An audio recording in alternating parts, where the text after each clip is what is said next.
kang magmura. At ngayon, narinig ko si Sara Duterte nagbanta nagmura sapagkat nabisto ang lahat ng katarantaduhan niya. Sara Duterte, hinahamon kita!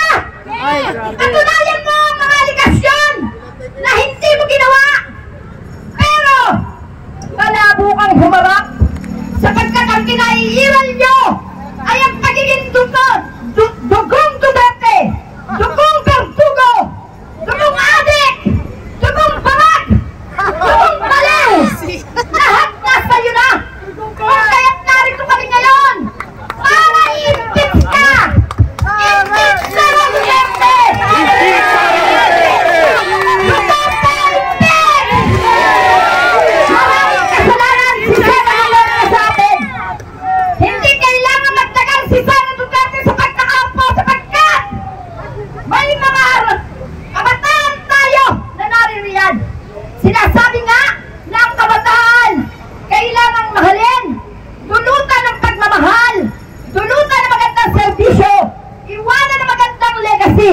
Subalit ano ang legacy na nakukuha kay Sara Duterte? Ayan. At nanakaw! Sinawakan ng legend! Inangkap ang pera! Itinagsak ang magandang reputasyon ng kabataan pagdating sa pag-aaral. Ibinaba ang kalidad ng ating edukasyon. Walang kwenta si Sara Duterte! Hindi niya masisisi kung si Aling Mari araw-gabi lumalaban kay Duterte. Ano? Hindi maaawan ang sambayan ng Pilipino na ngayon ay isip na. Salamat sa iyo, Sara Duterte, sapagkat ang sambayan na dating natutulog ay nagising para ikaw ay labanan. Inuubos ang pera, sabi ni Pertame, gabi. Ngayong araw, hindi tayo magsasawa na tuligsain ang lahat ng kamalian ng mga umupo sa gobyerno. Tayo'y naririto, muling pinagbuklod ng mga pagkakasala ni Sara Duterte. Pinaghiwa-hiwalay ng mga Duterte, pinagwatak-watak ang mamamayang Pilipino.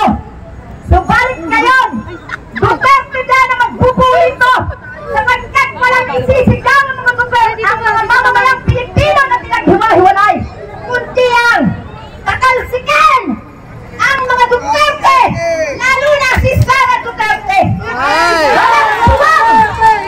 Walang puwang ang mga Duterte sa gobyerno. Masabihan, tuhan siya ang Duterte. Impeach Sara! Impeach Sara! Impeach Sara!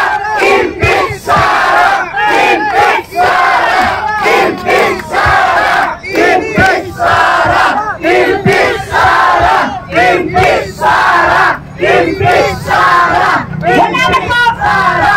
Wala na pong magiging magandang sitwasyon ng Pilipinas kung pananatilihin ang mga Duterte sa upuan.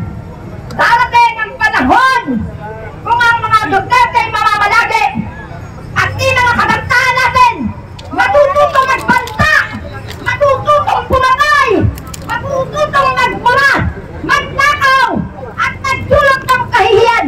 Inumpisahan na ng mga DDS na mga walang hiya na na-influensyahan ng mga Duterte. Pero sa pagkakataon nito, kung may mga DDS na lalapit, yayakapin ko! Ang mga DDS na lalapit sa atin, kailangan natin iyakapin at dagdagan ang kanilang kalaban upang malaman nila ang katotohanan ng mga Duterte ay dapat nang mawala sa katungkulan. Salamat mga kapatid! Mahal ko kayo!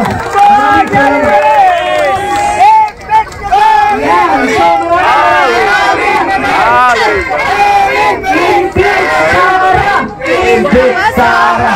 Impeach Sara! Impeach Sara! Impeach Sara! Impeach Sara!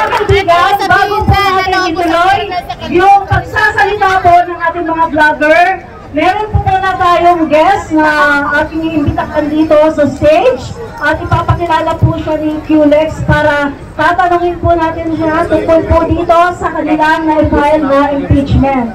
So QLEX, ikaw na. Ibayin natin ang format. Nandyan yung ating mga kaibigang media. Meron tayo kasama dito. Tatanungin natin, ano na ba ang lagay ng impeachment complaint sa Kongreso? At ang makakasagot niyan, no less than yung mga nag-file ng impeachment.